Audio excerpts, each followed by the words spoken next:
true. The moment you start putting money with art is like ruined at that point. So it's like the moment artists start doing art for money, Hmm. it's over with. I don't care what you do. If you start doing it for money, then you're not gonna do it that well. If you Right. do it you find love in what you do, man, you're gonna do it so good. You're gonna do it so well that they're gonna want to pay you so much.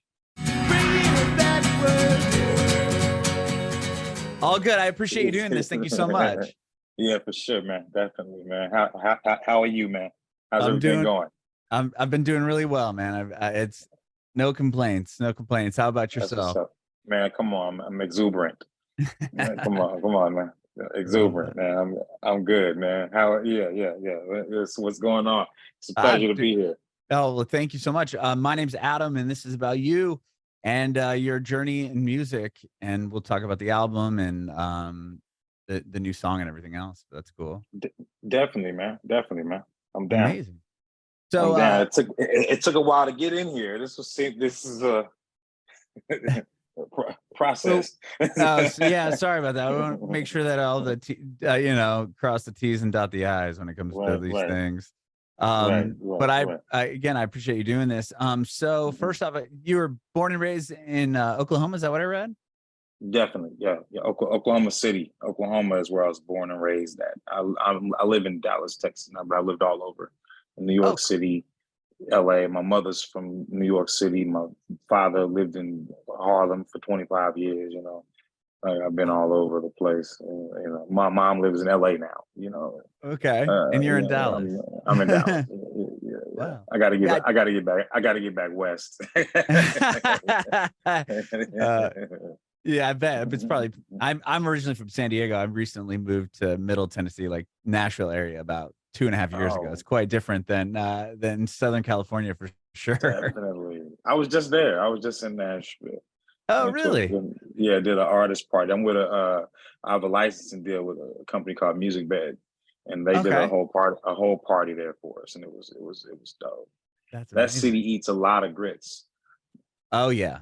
Yeah, yeah, we do. uh, There's like Gouda grits. It was like different kind of specialty. Like, this is incredible. What the oh yeah, hell? the shrimp grits at this place called Puckett's is really good. Shrimp grits? Yeah, I have you had that? still never had it. Oh, it's I good, man. I just heard their stuff is like I tasted the grits there, and they were like the best grits I've ever had in my life. Like, Really? they're creamy. Like, they don't make them like that out here. Yeah. No, I couldn't definitely. believe it. They were so good. I was like, this is so soulful. I went to eat at a place called Monell's there. It was really good. Okay. It Yeah, I'm was not it was familiar. Again, I've only been here for a Monell. couple Yeah. of years, so Oh, um, yeah. I just but went to a couple of spots, but it was a dope. I like Nashville for that's sure, awesome. Yeah, for yeah. sure. I was gonna ask you. So, I mean, you do come from quite a musical household, right? I mean, your dad's a Grammy award winning drummer and vocalist, Yeah, and yeah, tell me about that growing up. I mean, is that what kind of drew you to music, and with drums like your first instrument? Like, where did you kind of start yeah. off? Drums was my first. Well, percussion instruments was my first instrument. You a baby. You can't really play drums. Yeah, I'm doing Right. the shakers and tamarines on stage with my dad every now and then. He playing at the fairgrounds or something, and pulls me on stage, and I'm just playing a tamarine or something. It's like, Wow. So you were like immersed in maracas. it right away. You got to play, you get Yeah, to go up on yeah, stage with them and stuff. That's rad. yeah. I mean, 3 years old like that. Like, yeah, like, it was. I mean, from a very young age, I played a lot. I play every instrument, like everything. Hmm. Like, there's nothing you can put in front of me I can't play. Nothing. Wow. Was that something that, like, I mean, 3 years old, right? You're on the stage. Is that something that you You're were right. like, I know that, like, kind of your whole life, you just were, you knew like your, vision I was to didn't play. know. Oh, I you didn't didn't know. know. I had no fucking idea. I was just so good. I became so good at it that everyone made me do it. Oh, interesting. Okay. Like, you gotta rap. You gotta rap. Do it. Like, look. I started rapping when I was 12, and I was just writing Hmm. just to clear my stuttering. I had a severe speech impediment, and just to clear it, I, Wow. I I started writing rhymes. So I just became so good at it because I needed to be so good at it You know, every day I would go and rap at school every day, you know, and I'm embarrassed to even speak. So I better be good, you know, and Mhm. then on top of that, it was helping me find my pathology, my speech pathology. So it was like so many reasons for me to do it and keep doing it every day the same way. And you find a pathology and you find a style within it and you find out how to be yourself through being an artist. And it's a whole discovery, you know, the whole climb and Yeah. climb into yourself. And I've been myself for a long time. Like I've never, like, you know, and when you become yourself, you become confident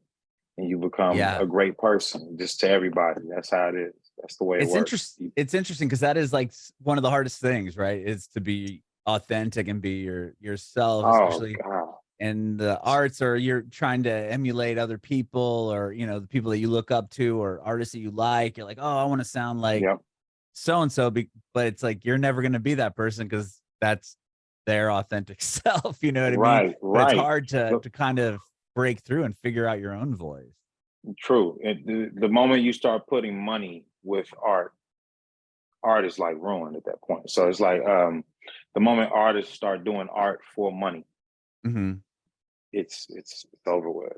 You know, I don't care what you do. If you start doing it for money, then you're not gonna do it that well. If you Right. do it if you find love in what you do, man, you're gonna do it so good. You're gonna do it so well that they're gonna want to pay you so much. You know, and that's the flip side of the coin. It's like I you love have to that. find Yeah. love in every if you don't already love what you do, find love in what you do, and then that's where the success comes from. No matter what, people are gonna start pulling you into stuff. Hmm. You're gonna start meeting people. It's just what it is. It's just that's how it happened for me. My dad didn't introduce me to anybody I know in music. Wow. Really? Not one person. This dude play with everybody. He got a Grammy nomination with Kanye West and Common. And That's never wild. a nomination with them. They didn't win for that the But album Be with still. Common, but he got and I've never met anyone through my father. Huh. Like everybody I met was just through being just good, just Huh. purely like a serious artist, you know. And people take you serious when you serious, you know. That's what it is. And when you serious about your product, serious, we say serious artists like other artists, like anyone who does it is serious about doing it. You can't focus on this and not be serious, but serious as in the form of like, I have a purpose for doing this, like that kind of thing. Like, hey man, this is why I do it. This is my process. Like I have this process that's a winning process. It works every time. You know, Mhm. like I find myself every time I do this. That's a serious artist. Mhm. And That's a like, serious artist. Yeah. yeah, and to see success, I mean, in this, especially, and whether or not your dad, it sounds like your dad didn't introduce you to anyone, but you could probably see growing up, like this is something that's attainable, right? Instead of being like, there's no way, like I don't know if there's any way this I can make this happen. Do you feel like being able to kind of like look up to dad and see that he's doing what he loves, and doing it in the arts and music, that it was a Oh, possibility? well, my father he was a bit of an inspiration, but it wasn't at all. Um, he let me know that it's a possibility to love music so much, Mhm. that you could give your life up for it. Because he wasn't around me growing up like that. So he wasn't around a lot. He was on Okay. tour with Burning Spear Yeah, most of yeah, my yeah. life. You know, Okay. Yeah, yeah, I like was gonna say he's probably gone quite a bit just doing his job, yeah, right? it was the biggest reggae band at the time, like like in the world, like Yeah. they're everywhere. Uh-huh. Right. So I didn't, I didn't spend a lot of time with him growing up. The time I did spend with him was always inspirational to me. My mother was a ballerina Oh, when I really? was very young. She was a dancer, and that kind of that. My mom was into music too, so a lot of the music I listened to was through my mom, and a lot of the stuff that I got from like play multiple instruments, expansion, be flexible was from my father. Okay. I've always rap. I'm a rapper, but I've always used a band at every show. since Oh, I I didn't started know doing that. So you something. always have a live band every I time you always have a perform? live band. That's I've always awesome. had a live band. Which is something that's not really utilized, I think, as much as it should or could be. I mean, even a lot of It hip hop should artists that always be, start because off like, that's where the feeling is. The feeling is right there. yeah, You can't get feeling. You only get so much feeling from a recorded song. You know, when we're in the studio, we are perfecting a moment that we've already created. uh-huh. When we're on stage, we're creating a moment right in front of everyone. So it takes a band to create a moment.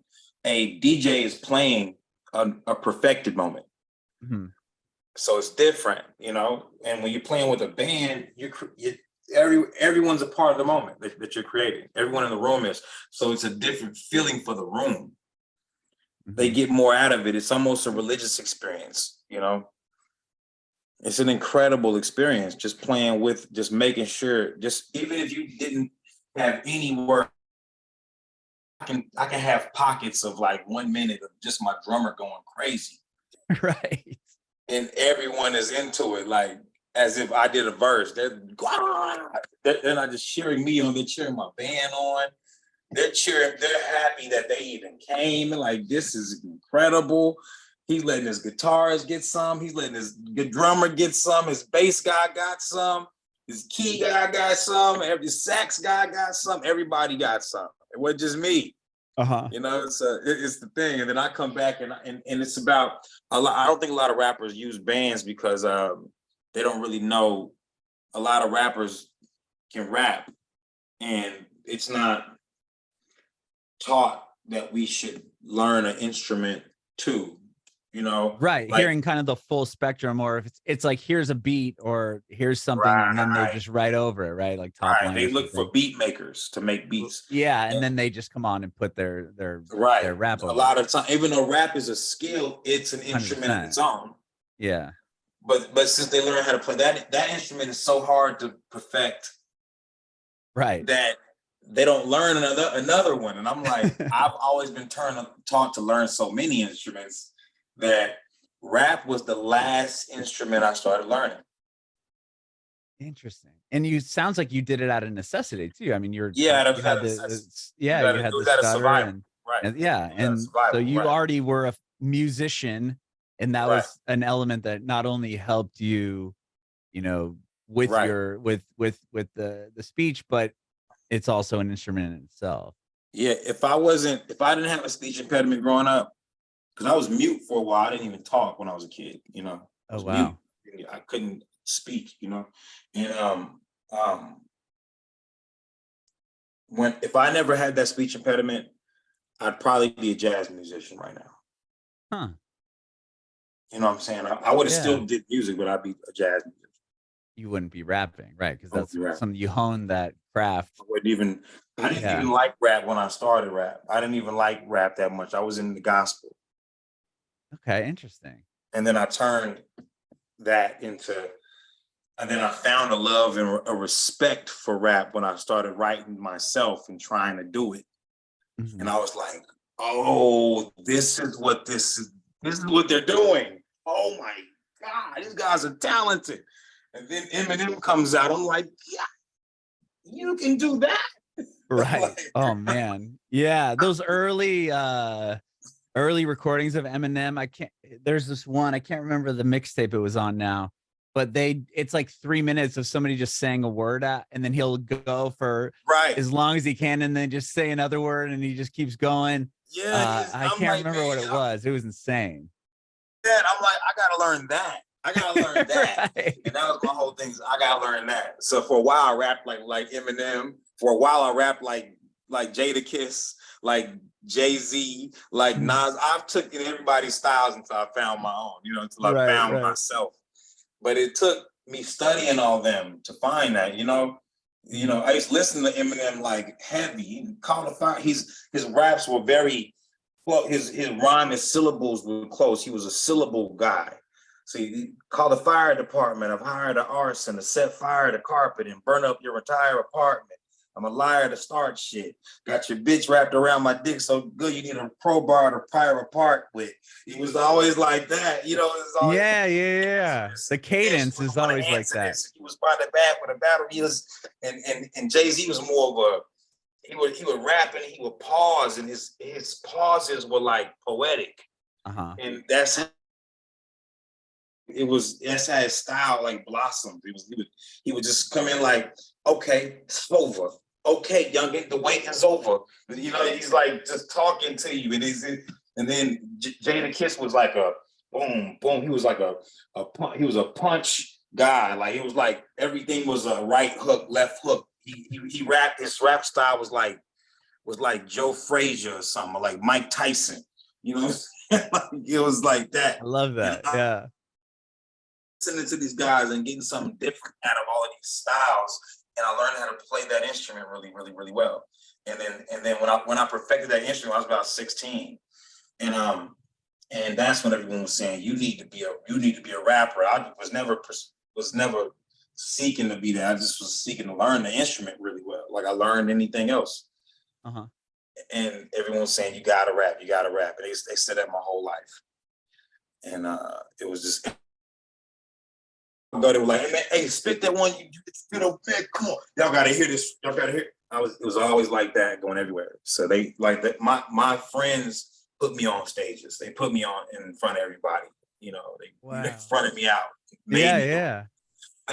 And were you like, at what point did you kind of start? I mean, maybe you were always recording what you're doing, but like, at what point did you kind of really start to pursue, you know, this as, you know, I'm Jay French, this is my artist project, or did you have a lot of other things prior to this? Well, I was about 17. Oh, so it was around that same time. That's when this all kind of began. Everything moved fast for me. I started recording mixtapes when I was about 16, and then 17, and then 18, and then 19, and 20. Then I went to prison and sold drugs, all kind of stuff. Went to prison and got out. And by the time I got out of prison, I was like best rapper alive level, elite rapper level. Yeah. And it was just because I just sat in there and just did everything and just did it every day. And how you had time to think and focus on it. And then when I got out, all my friends were like, spit that thing, man. I was still known for that around town. Like, this guy is crazy with this. And then, you know, from that point, you just start meeting people, and recorded my first real album in 2016, and then recorded another album right after that the same year, and been going ever since. So yeah. So did a lot of those songs that you were writing while you were, you know, in prison, were those the songs that made it onto Jaguar Jesus, or were like, was that just kind of like a venting thing? All that was practice. Yeah, I was gonna ask you. Okay, so that was just like, it was great stuff. I still have it. Like, it's great. I don't write anymore. I stopped writing 2018, and I haven't. Oh, just in general. Verse. Yeah. Oh no, really? I started writing. I've released albums since then. I haven't written one word. You know. Wow. Everything comes from the gut. Like, I'm that good. I'm that so good. You just go in there. I think that's what Notorious B.I.G. used to do too, right? He wouldn't write anything down. You just go in there. I pull the mic up and I just get at it. Damn. When I gotta be living it. Talent. I gotta live it, because you see what I rap about, like my new song Mercy. You see what I rap about. 100%. Like, it's gotta be real. So I gotta be living that. So I rap about my experience and the lesson I learned today. And that's what I start with. It's something that gets me through. I gotta be getting, like, I'm not really an orange juice guy. I'm a lemonade guy. Okay. So I need a sour lemon to make lemonade out of. Yes. I don't know what to do with an orange. Like, I don't even know what to do with that. I never got oranges in my life. I was dealt a bad hand from day one. I had a speech impediment from day one. You know, I've always had to get out of turn a bad situation into a good one.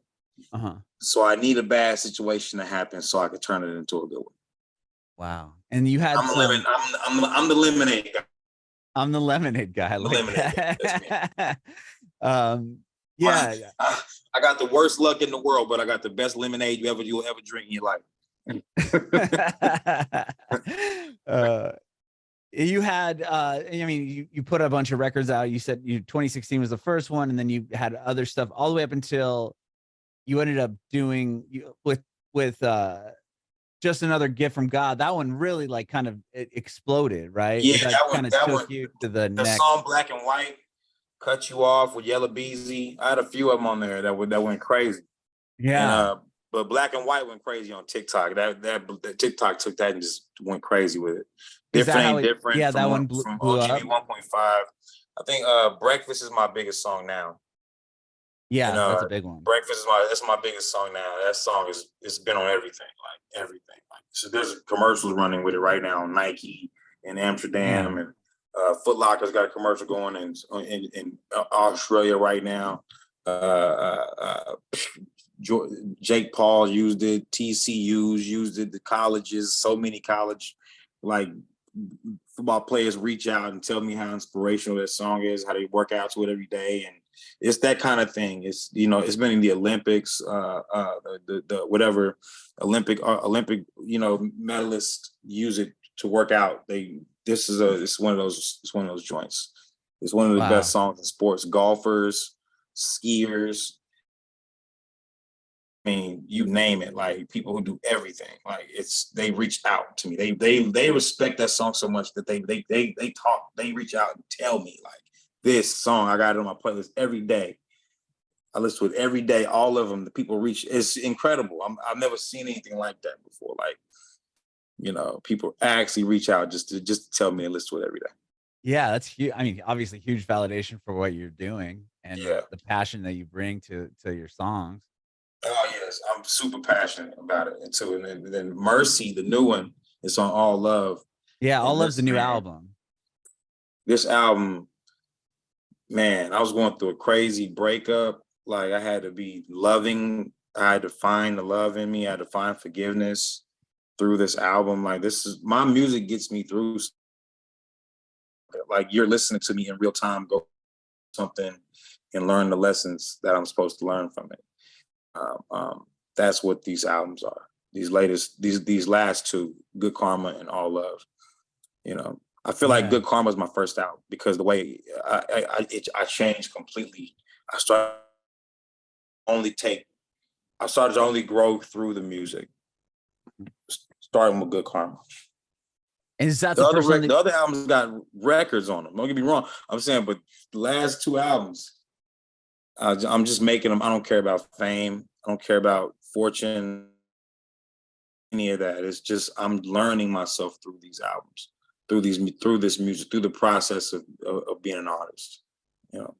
Yeah, and I mean, it's especially since the way your process of just going up to the mic and doing what you do, right? I mean, I've asked other artists like, if it's therapeutic, if they once they finish a song, and it's sometimes a yes, sometimes it's no, but in your case, I would imagine since you're just ripping your feelings there, right there, then and there, that's probably pretty, lets a lot off the shoulders and everything. Yeah, it's therapy, but I can't do anything but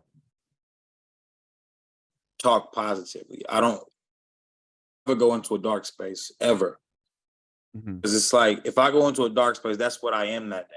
That's what I'm going to be. Like I speak what I speak from the passion and the overcoming part of myself. That's all I've ever done. Make lemonade.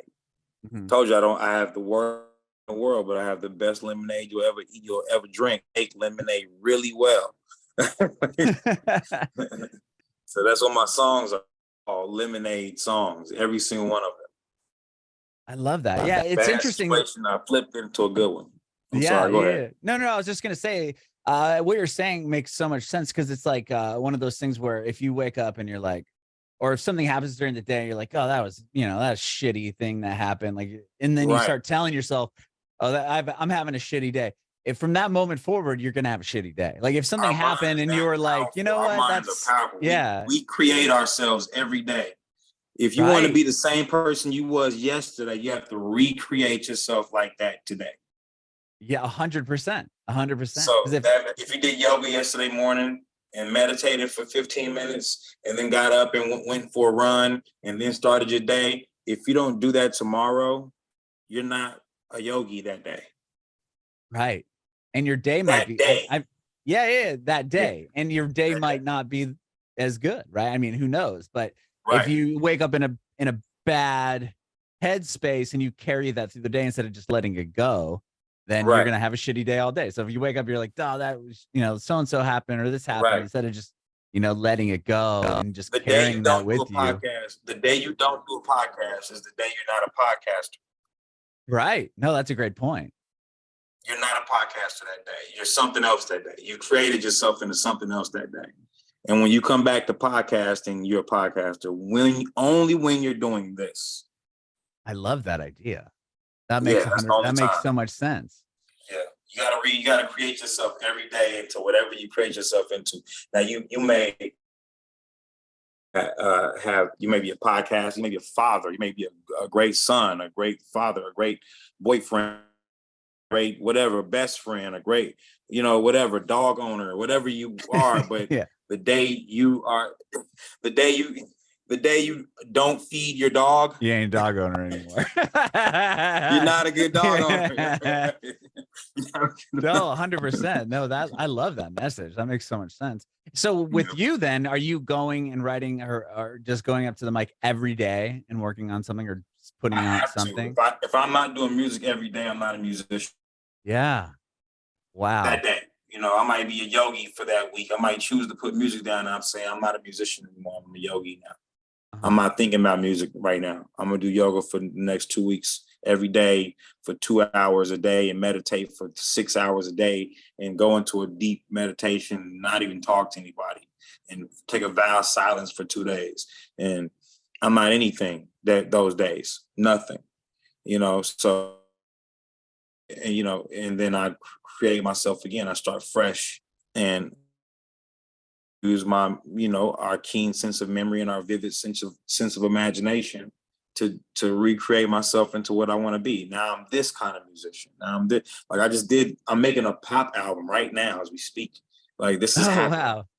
That's I'm doing awesome. a pop right now. Not like a pop like Justin Bieber pop, like a pop art album like Pink Floyd, and right now I'm doing that album right now and I'm doing it with Nina Simone's daughter right now. That's amazing.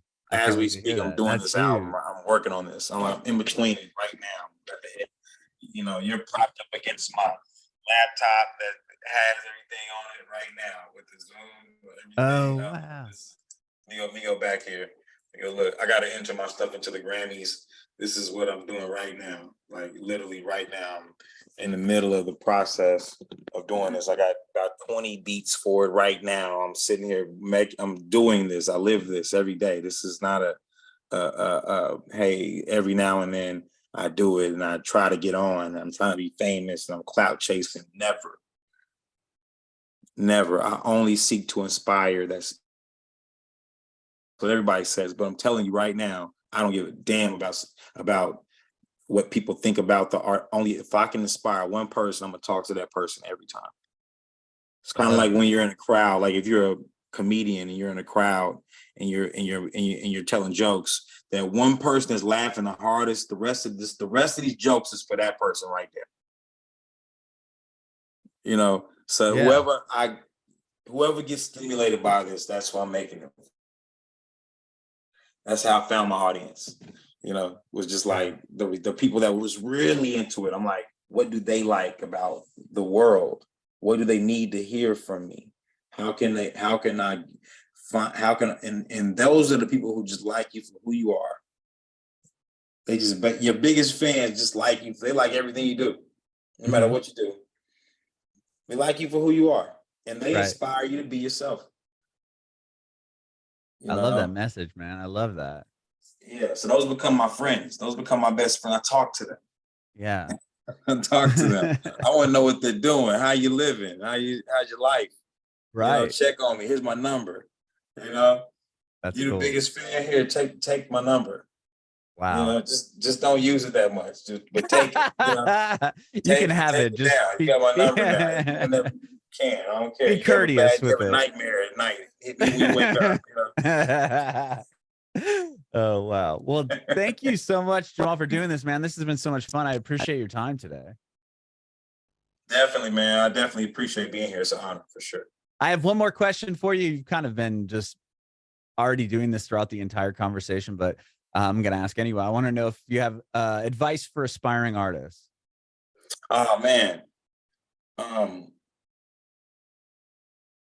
If everybody around you, if you don't have 5 fans before you start, don't start until you get 5 fans. If you don't completely love what you do, if everybody around you won't work for you for free, cut them off. Don't pay them nothing. Pay people that would do it for free. Only. Because most artists, the reason why they get nowhere and they quit is because they end up spending all their money trying to get on, and everybody's robbing them.